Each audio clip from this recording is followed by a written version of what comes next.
Hello everyone, good morning, welcome back to my channel Viva's Passion. আমি dahlia Kaliaganj থেকে বলছি।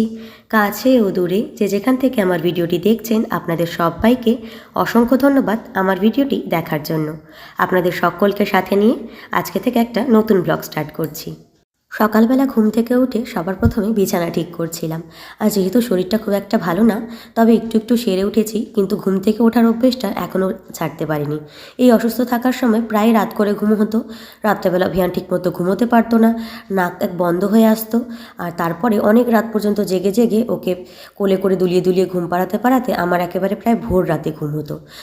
আর সেই থেকে সকালবেলা প্রায় 9:30 10টা বেজে যায় ঘুম থেকে উঠতে। আর বেলার রোদ দেখে বুঝতেই পারছেন প্রায় 10টা বেজে গেছে। 10টার সময় ঘুম থেকে উঠে বিছানা ঠিক করছি। তবে বিছানা ঠিক করার আগেও কিন্তু আমি ব্রাশ ট্রাশ করে নিয়েছি। আর তারপরে ভিয়ানকেও ব্রাশ করিয়ে একটু ব্রেকফাস্ট করিয়ে খেলতে পাঠিয়েছি। আর সকালবেলা ভিয়ান বিছানাতেই ব্রেকফাস্ট করে। এত ঠান্ডা পড়েছে যে কাঁথা কম্বল গায়ে নিয়ে বাচ্চাকে বিছানাতেই ব্রেকফাস্ট করাই। কী আর করা যাবে, আর একটু বড় হলে না হয় অভ্যাসগুলো চেঞ্জ করা যাবে।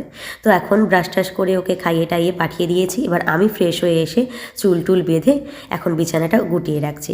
একটু পরেই ও চলে আসবে। ও গেছে ওর মামাদের বাড়ি, মানে আমার দাদাদের বাড়িতে, অলি আর ঐশী ওদের সাথে খেলতে। আর কিছুক্ষণ পরে অলি ঐশীও চলে আসবে। তো এই সুযোগে আমি বিছানাটা পরিষ্কার করে রাখি। পরিষ্কার বিছানায় এসে বাচ্চারা খেলতে সুবিধে হবে। আর ততক্ষণে বিছানাটাও সুন্দর করে পেতে নেওয়া হয়ে যাবে আমার। সারাদিনের কাজটাও কমে যাবে। বিছানা পরিষ্কার থাকলে যেন ঘরটাও পরিষ্কার। Good morning Aishi, good morning,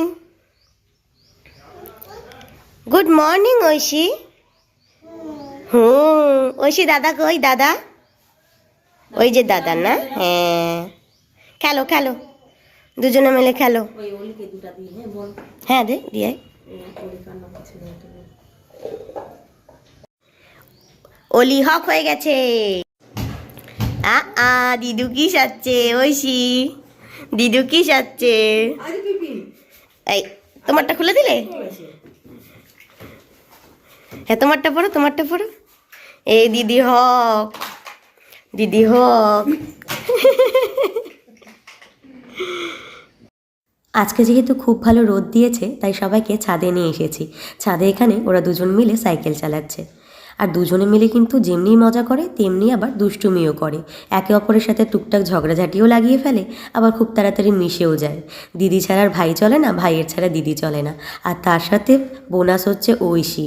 ঐশীর একটা মিষ্টি হাসি দেখে তো সবাই কুপোকাত। ওর মিষ্টি হাসিটা এত সুন্দর। আমার ব্লগে ওকে তো আপনারা অনেকবারই দেখেছেন। কত মিষ্টি না আমাদের সোনামাটা। দুপুরের খাওয়া দাওয়া সেরে তারপরে হঠাৎ দেখি মা স্কুল থেকে ফেরার পথে প্রায় 2টোর দিকে মাংস নিয়ে এলো। স্কুল থেকে ফেরার পথে মাংস বিক্রি হচ্ছিল। আর ভিয়ান কিন্তু অনেক দিন ধরেই মাটন খাবে বলছিল, তাই ভিয়ানের জন্য একটু মাটন নিয়ে এসেছে। কিন্তু মায়ের তো এখন রান্না করার সময় নেই, আর মা যাবে একটু কাজে। আর মাটন কিন্তু আমি একদমই পারি না ভালো রান্না করতে, ওই মোটামুটি হয় আর কি।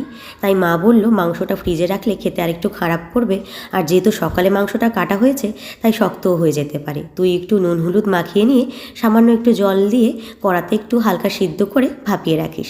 তাহলে দেখবি আমি যখন সন্ধেবেলা এসে রান্না করব, মাংসটা একদম সফট থাকবে, আর যেন মনে হবে টাটকা মাংস রান্না করছি।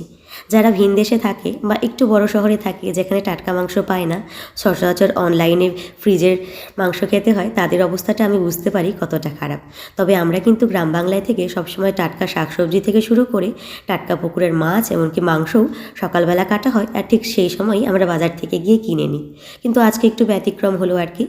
আর আমার হাজব্যান্ড যেহেতু দিল্লিতে থাকে, ওকে কিন্তু প্রায় অনলাইন থেকে মাছ বা মাংস এ সমস্ত কিছু কিনতে হয়। আর ও যেখানে থাকে সেখান থেকে বাজারটা প্রায় অনেকটাই দূরে। তাই আমি ওর মুখেই শুনেছি ফ্রিজের মাছ মাংস খেতে নাকি একটুও ভালো না। আমাদের এখানকার টাটকা মাছ মাংসের মতো একদমই স্বাদ নয়। তাই এই অভিজ্ঞতাটা আপনাদের সাথে শেয়ার করলাম। আর আমি কিন্তু চিকেনটা ভালো রান্না করতে পারি, মানে এটা আমার হাজব্যান্ডের কথা। আর মাটন মায়ের মতো আমার হাতে স্বাদ হবে না, আমি ভালো মতোই জানি। তাই মায়ের কথা মতো একটু সামান্য জল দিয়ে আর নুন হলুদ মাখিয়ে নিয়ে এটাকে একটু ফুটিয়ে রাখবো। ফুটিয়ে বলতে যতটুকু জল দিয়েছি, মানে ছোটো বাটির 1 বাটি জল দিয়েছি, সেই জলটাকে গ্যাসে মিডিয়াম আঁচে একটু শুষিয়ে নেব আর কি, ঢাকা চাপা দিয়ে দিয়ে কিছুক্ষণ পর পর ঢাকা তুলে তুলে।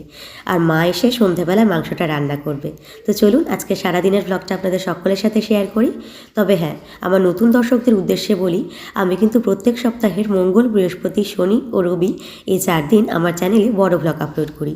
এছাড়া কিন্তু প্রতিদিন আমার চ্যানেলে কোনো না কোনো শর্ট বা মিনি ব্লগ আসতেই থাকে। আর আমার যদি ফটো বা রিলস ভিডিও আপনারা দেখতে চান বা আমার ডেইলি লাইফের সাথে আপডেট থাকতে চান, তাহলে কিন্তু আমাকে ফেসবুক এবং ইনস্টাগ্রামে ফলো করতে পারেন।